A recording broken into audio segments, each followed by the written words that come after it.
Bienvenue dans ces nouveaux décryptages. Aujourd'hui, on s'attaque à un sujet absolument fascinant. L'intelligence artificielle. On a souvent l'impression que c'est une invention toute récente, genre une explosion soudaine de code et de serveurs, mais en fait pas du tout. L'envie de recréer l'esprit humain, c'est aussi vieux que l'humanité elle-même. Dans notre explication du jour, on va retracer toute cette évolution incroyable en partant des rêves philosophiques de l'Antiquité pour arriver aux immenses dilemmes juridiques actuels sur la propriété intellectuelle. Alors, pour que tout soit bien clair, on a découpé ça en 5 grandes étapes. On va commencer par l'histoire de l'IA, ensuite ses fondements, puis l'IA dans notre quotidien, les défis éthiques, et on terminera sur le gros morceau, l'IA et la propriété intellectuelle. Allez, c'est parti. Première étape de notre parcours, l'histoire de l'IA.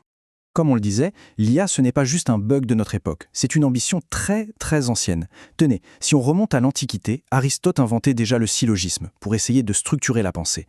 Plus tard, à la Renaissance, Léonard de Vinci imaginait ces fameux automates. La théorie était là bien avant les machines. Ensuite, bond dans le temps, 1950, Alan Turing pose la question qui tue avec son fameux test. Est-ce qu'une machine peut penser ?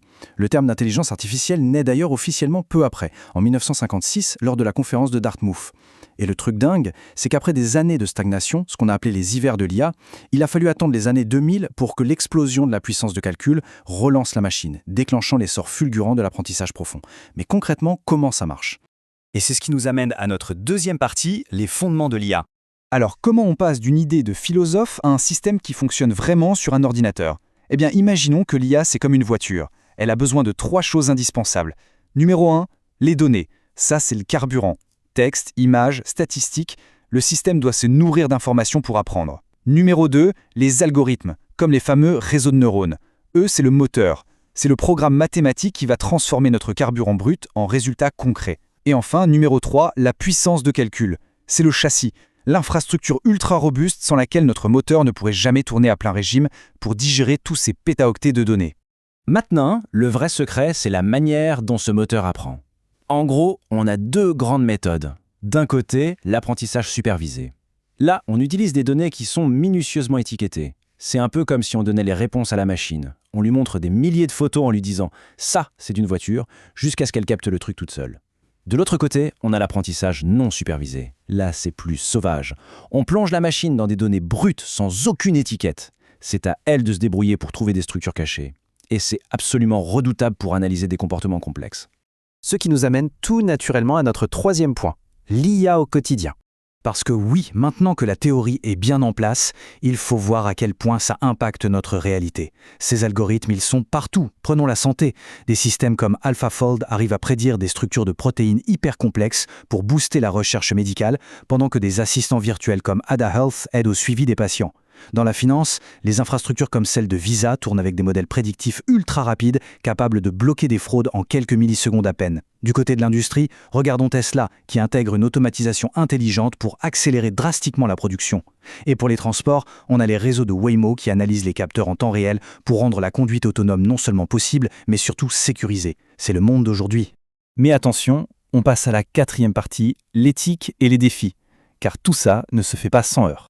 Forcément, intégrer des machines aussi intelligentes à une telle vitesse, ça crée d'immenses frictions dans notre société. Premier gros dossier, l'emploi. D'un côté, l'automatisation remplace certaines tâches, de l'autre, elle crée de nouveaux métiers hyper qualifiés. Ensuite, il y a la question de la vie privée. Avaler autant de données nécessite des règles de protection en béton, un peu comme le RGPD en Europe. Et puis, impossible de ne pas parler des biais algorithmiques. C'est mathématique. Si on entraîne une IA sur des données humaines qui contiennent des préjugés, la machine va tout simplement reproduire et automatiser ces mêmes préjugés. D'où l'importance absolue de la transparence. On doit pouvoir comprendre comment et pourquoi un algorithme a pris telle ou telle décision. Pour bien comprendre la complexité du truc, posons-nous une question très concrète. En cas d'accident grave avec un véhicule totalement autonome, qui est responsable devant la justice ? Est-ce que c'est le fabricant de la voiture ? Est-ce que c'est le programmeur qui a tapé le code informatique ? Ou bien le passager installé à l'intérieur qui ne conduisait même pas ? C'est un vrai casse-tête juridique. Avec nos lois actuelles, attribuer une responsabilité pénale à une machine, c'est presque mission impossible. Et ça nous sert de transition parfaite vers notre 5e et dernière partie, le cœur brûlant de notre sujet, l'IA et la propriété intellectuelle. C'est littéralement l'énigme juridique de notre décennie. Quand un ordinateur génère une magnifique peinture, écrit un article de blog ou compose une symphonie, qui est l'auteur ? À qui appartiennent les droits ? Historiquement, le statut d'auteur a toujours été réservé à l'esprit humain. Mais là, les fondations même de notre droit sont complètement bouleversées. Et cette image illustre brillamment le chaos actuel. On se retrouve avec une sorte de matrice où tout entre en collision. D'un côté, on a des lois qui sont parfois totalement dépassées par la technologie, avec des défis éthiques énormes, mais de l'autre, ces mêmes cadres juridiques doivent encadrer des opportunités économiques absolument colossales pour les entreprises. C'est un véritable bras de fer mondial.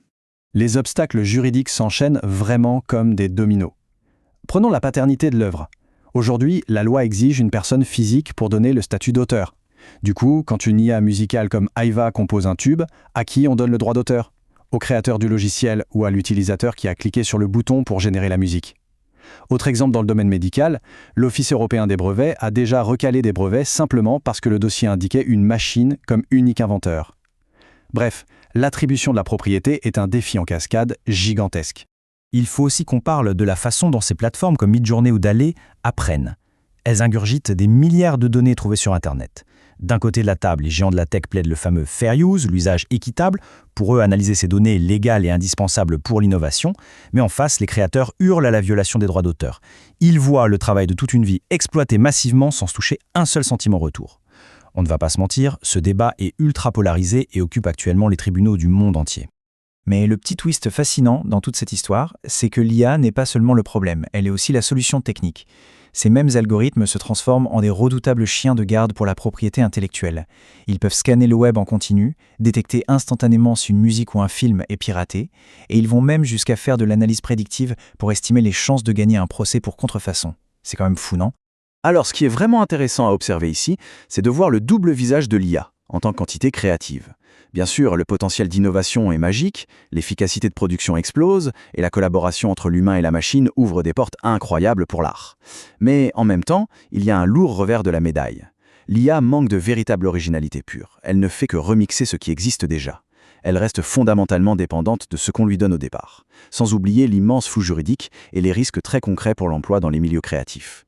Du coup, pour éviter que ça ne devienne le chaos total, les experts proposent des solutions structurelles à l'échelle mondiale. Il faut falloir réviser nos lois, peut-être en officialisant un tout nouveau statut, du genre œuvre assistée par IA. Il faudra aussi établir des réglementations très strictes sur le contrôle des fameuses bases de données qui servent à l'entraînement. Et enfin, renforcer tout ça via une véritable collaboration internationale. Parce que oui, un algorithme, par nature, ça se moque bien des frontières géographiques. Pour conclure ce décryptage, gardons en tête cette réflexion tirée de nos sources. L'interaction entre l'intelligence artificielle et la propriété intellectuelle redéfinit les concepts traditionnels de créativité et d'innovation. C'est exactement ça. Les fondations de ce qui fait de nous des humains uniques sont en train d'être repensées. L'avenir de la création s'écrit sous nos yeux, mais une question vertigineuse subsiste. Si demain la machine devient l'auteur exclusif, quelle place restera-t-il pour l'âme de l'artiste humain ? Voilà de quoi méditer. Merci d'avoir suivi cette explication.